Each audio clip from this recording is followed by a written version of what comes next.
Hola, bienvenidos a una nueva cápsula de gestión de ambientes de aprendizaje.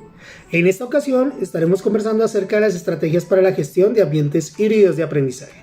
Sin lugar a dudas, este 2021 trae unos retos para la educación, porque en este momento existen diferentes posibles escenarios donde los estudiantes van a interactuar con sus profesores y el conocimiento. Antes de adentrarnos en los ambientes híbridos de aprendizaje, conviene hacer la reflexión en torno a aspectos tales como si existe la presencialidad o no, las dualidades digital o análogo y si el aprendizaje es en la escuela o en la casa. También si los encuentros pueden ser sincrónicos o asincrónicos.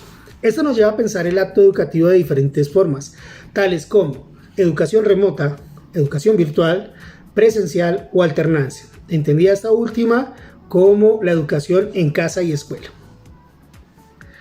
Estos escenarios son los que nos propone este 2021. También dependerá ello de factores externos de la escuela, tales como la evolución de la pandemia, la conectividad, entre otros. De esta manera, no va a existir un solo modelo híbrido de y para el aprendizaje, entendiendo estos como la conjunción de las modalidades cara a cara, o sea presencial, y la en línea o virtual.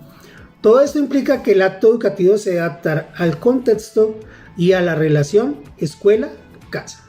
El Banco Interamericano de Desarrollo reconoce 4 pilares para una educación híbrida, los cuales implican trabajo de todos los actores encargados de los sistemas educativos. Estos 4 pilares son nuevas pedagogías, competencias y perfil docente, equipamiento y conectividad, plataformas y contenidos, datos y seguimientos del estudiante. Respecto a las nuevas pedagogías, esto nos conlleva a pensar que debemos optimizar el tiempo de cada momento, ya sea remoto, virtual o en caso de estar en alternancia educativa. Es importante reflexionar y tener muy claro cuáles estudiantes van a ir al colegio y además a qué van a ir. Aquí puede haber diversidad de criterios entre los colegios, cada uno decide, ya sea porque de pronto un colegio toma la decisión de priorizar, de llevar a las aulas a los niños que presentan dificultades en su aprendizaje, ya sea por falta de apoyo, ¿cierto? O porque necesitan más apoyo, o por la falta de herramientas tecnológicas, u otros criterios que el colegio decía. Además, es muy importante planear qué van a hacer en ese espacio los niños, o bueno, los estudiantes, cuando se encuentren con sus compañeros y su docente. Recordemos que puede haber algo de ansiedad.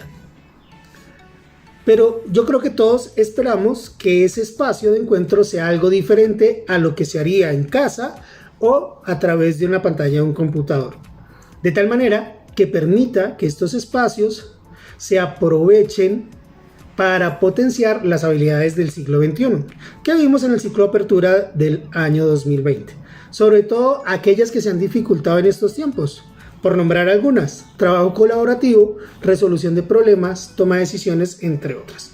Esto nos lleva a pensar estrategias para la presencialidad y para la virtualidad. Entonces, para la presencialidad, el abanico de estrategias se amplía.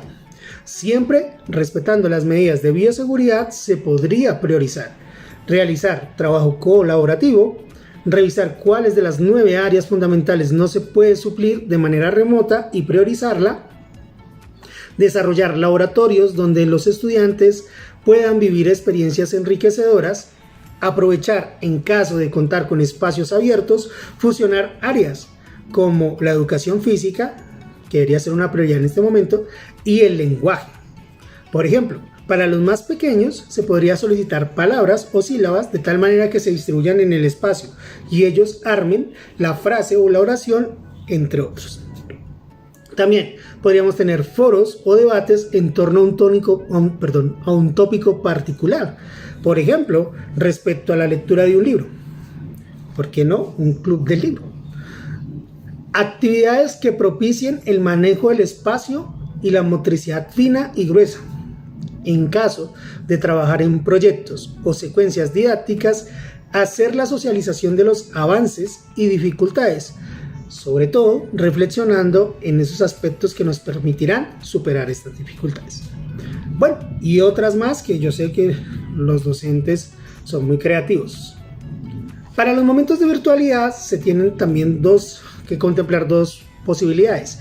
Una es tener encuentros sincrónicos o no. Esto pues hará cambios significativos en la forma de interactuar entre docente, estudiantes y saber.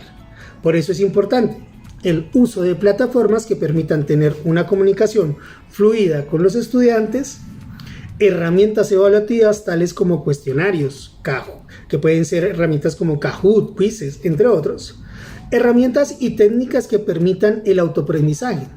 Por ejemplo, el uso de matrices de evaluación, diagramas de flujo, ensayos, líneas de tiempo, diferentes tipos de esquemas. Disponer de un espacio concertado para el envío y recepción de las actividades que van a desarrollar los estudiantes. Laboratorios virtuales. Tener en cuenta que para crear un aula virtual debemos contemplar 5 dimensiones. La dimensión organizativa, informativa, comunicativa, práctica y evaluativa.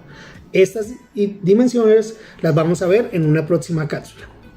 En cuanto a las nuevas pedagogías, no sin olvidar que es preferible optar por pedagogías de aprendizaje profundo, entendido estas como aquellas que generan aprendizajes que se mantienen a lo largo de la vida. Estos modelos de aprendizaje profundo, según Fulan y otros en el 2020, permiten la adquisición de 6 competencias o se logran a través de la adquisición de 6 competencias, las cuales son trabajo colaborativo, pensamiento crítico, creatividad, ciudadanía, comunicaciones o la comunicación y el carácter. Por otra parte, asimismo el trabajo multidisciplinar. Por su parte, las nuevas competencias que todos debemos tener en estos tiempos se refieren al autoaprendizaje, la motivación intrínseca y habilidades para el uso del tiempo.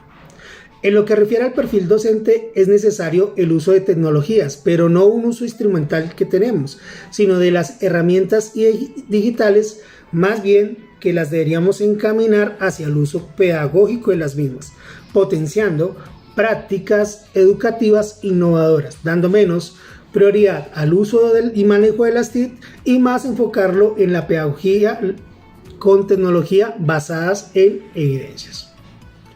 En este modelo híbrido, el docente juega un rol muy importante en la promoción y desarrollo de las habilidades socioemocionales de los estudiantes, tales como el compromiso, la empatía o la habilidad de trabajar en equipo. El segundo pilar, el equipamiento y conectividad, compete un poco más a la parte administrativa y es la que nos permite pensar en las brechas y los espacios para la creación y la colaboración. Para ello es necesario condiciones tecnológicas. Algunas opciones son los laboratorios del hacer, como las que permiten manipular y crear objetos.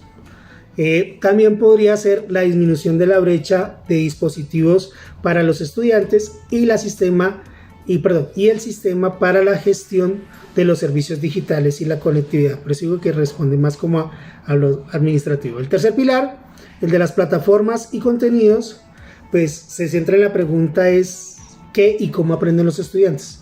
En algún momento hablamos de las habilidades del siglo XXI y estas han sido afectadas por la crisis sanitaria, tales como el trabajo autónomo, la colaboración entre estudiantes, trabajos por proyectos, habilidades digitales, eso por un lado. En cuanto a las económicas, la resiliencia, la innovación y la creatividad.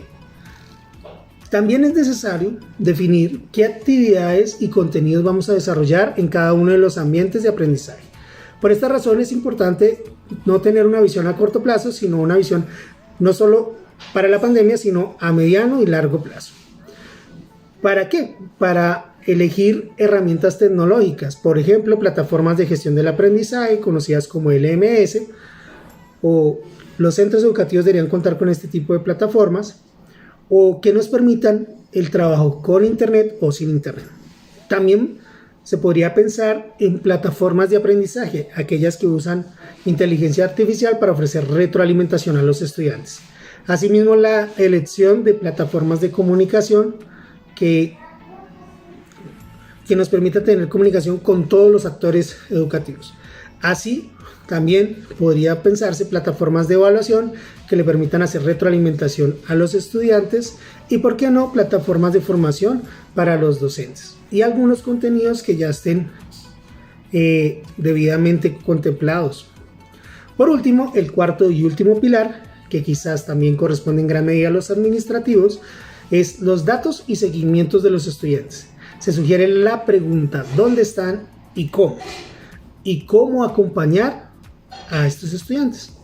Es necesario contar con un registro nominal, aunque no como el CIMAT y demás, pero que esta información esté actualizada, asimismo con herramientas para la gestión de los contenidos digitales. Bien, me alargué un poco y aún así, pues el tiempo es corto para un tema tan amplio.